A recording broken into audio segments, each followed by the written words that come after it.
Slater, so HR 1 just passed the House today. So I want to talk a bit about that, but check out our next guest. There's a New York Times article written about him. It says, conservative group wants to bring brass knuckles approach to judicial fray. Mike Davis is known as a take-no-prisoners conservative, eager to challenge the left with hardball tactics. Mike Davis is here. He's the founder of the Article 3 Project. Mike, how are you, brother? I'm doing well. Thank you for having me on. Let's talk about these hard-knuckle or hardball tactics or whatever. Because HR 1 is the federalization of all the terrible things that were in the 2020 election when it came to the election process, right? It federalizes all the worst parts of what happened. That's pretty hardball from the left, right? That's how they play. How have Republicans played / how should we play? Well, Republicans tend to not punch back like we should, and it's a mistake. I think that what we demonstrated, I was the chief counsel for nominations on the Senate Judiciary Committee for then Chairman Chuck Grassley from my home state of Iowa during the Kavanaugh confirmation. And I think what we showed with the Kavanaugh confirmation is if you punch back, Democrats oftentimes have glass jaws and you can break them. And so with Kavanaugh, they thought they were going to take down a Supreme Court nominee. They thought that they were going to win the Senate. The Democrats were going to win the Senate in the process. They were going to block the nomination until the end of President Trump's term, and they're going to appoint their own Supreme Court justice. And we showed that that wasn't going to happen. Not only did we win the Kavanaugh fight, we also sent 4 Democrat incumbents packing. We sent them home. They lost re-election over, at least in part, over the Kavanaugh fight. Was there, and I don't want to get too much on the Kavanaugh, but was there a moment in the Kavanaugh fight when Kavanaugh / the president / Grassley and you thought about not fighting and giving up and trying someone new? I don't think that was ever the problem. I can't speak for the president, but I know that was never the problem for then Senate Majority Leader Mitch McConnell and then Senate Judiciary Committee Chairman Chuck Grassley. Chuck Grassley was my boss, and those two were rock solid throughout the entire process. And I will tell you that there were a lot of Republicans who wanted to cut and run, and fortunately we did not because of the leadership of Grassley. So what does punchback look like? Because if we don't define it properly, then people just go into storming the Capitol, right? So what does punchback look like? Can you give me an example of that? Sure. I mean, I think that what we have to do is use the tactics that the Democrats have used against Republican nominees. We need to, like we just saw this with Neera Tanden for OMB director. She was, constantly criticizing Republican senators on Twitter. She was President Biden's nominee to be the director of the Office of Management and Budget. For people outside of the swamp, they may not understand what that means. That is a big job. You are the traffic cop for regulations. You are the person who decides what the budget priorities are going to be for the administration. You're constantly negotiating with Congress.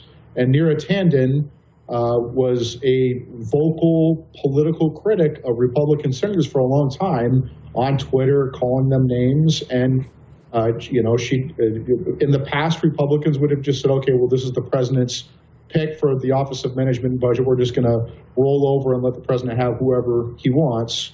This time they didn't. Neera Tanden, she's going to have plenty of time to tweet now because she's not going to be the OMB director.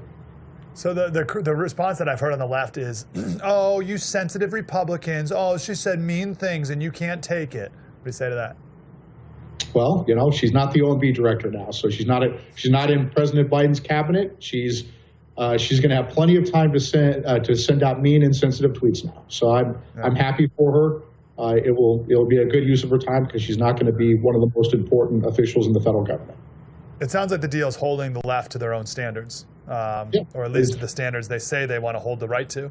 Let's jump to filibuster. Can you explain what the filibuster is? If I'm walking down the street and someone asks me, what do I tell them? What's the filibuster? Yeah, in the House of Representatives, a simple majority. You pass legislation with a simple majority. In the Senate, it's different. Since the 1830s, you have had a supermajority requirement to pass legislation. So right now, it requires 60 votes to pass most legislation, and there's a reason for that. Our founders understood that the Senate was the cooling saucer It was the place where you're supposed to have more deliberation, and you're supposed to have senators who are looking out more for the national interest as opposed to their particular interest of a district of the House of Representatives. What the Democrats are trying to do, what they want to do, is they want to what's called nuke the legislative filibuster. They want to lower the vote threshold that we've had from the 1830s from 60 to 51 votes, and then they want to do that so they can jam through radical revolutionary change. They want to pack the Supreme Court.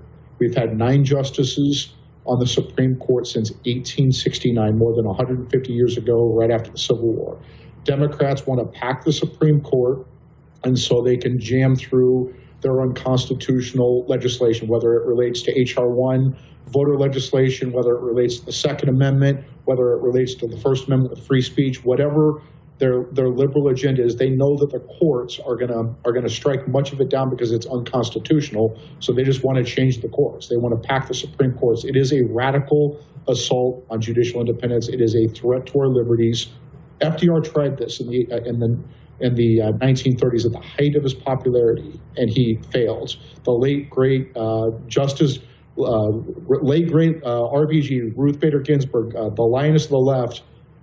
Before she passed away, she came out and threw cold water on the Democrats' plan to pack the court. It is an extreme measure, and it cannot happen. And they'll pack the court. They also want to add new states: D.C., Puerto Rico, maybe the Virgin Islands, maybe Guam. Who knows where it ends? And the reason they want to do that is because they want more Democrat senators. This is all for Democrats. This is not some principled reason. This is purely about power. When it comes to getting rid of the filibuster, there's no way. Obviously, they would want to do it if they could stay in power forever. But do they really think they would stay in power forever? I mean, I guess if they do all those other things too, then they would. But well, that's the play? That's the play. I mean, they would have. I think Democrats understand that they have a 2-year window here before they lose the House of Representatives. They have a very narrow majority in the House of Representatives. I don't think anyone seriously believes that Joe Biden is going to run for re-election. And so they have this very short window of opportunity over the next 2 years to jam through revolutionary change for the Democrats. And I think that's the play. If they have the votes to do it, they're going to do it. If they were going to do it, they would do it with H.R. 1, though, wouldn't they? Because, again, that would change elections forever, everywhere. Yeah. So do you see that being a thing they do, like now, like this week? Yeah, I mean, I think they're going to pass it through the House. The issue is they need 60 votes in the Senate. Now, if Senator Joe Manchin from West Virginia says, okay, I'm going to switch, I'm going to change my mind, I'm going to nuke the legislative filibuster, then the Democrats can pass it with a simple majority. Now, Manchin has just said this week that he's not going to change his mind. He's not going to nuke the legislative filibuster, which is great. I think this is very important. As conservatives, as Republicans, we need to be able to praise people like Joe Manchin when they buck their party and do things like this, because Joe Manchin is literally the last line of defense for our country being overtaken by extreme liberalism from, where you're going to have the court packed, you're going to have new states with Democrat senators, you're going to have voting just completely out of control and unverifiable. The fate of the republic lies on Joe Manchin's shoulders. Wow. Mike Davis, let's stay in touch and talk some more. Founder of the Article 3 Project. Thanks, brother. Thank you for having me.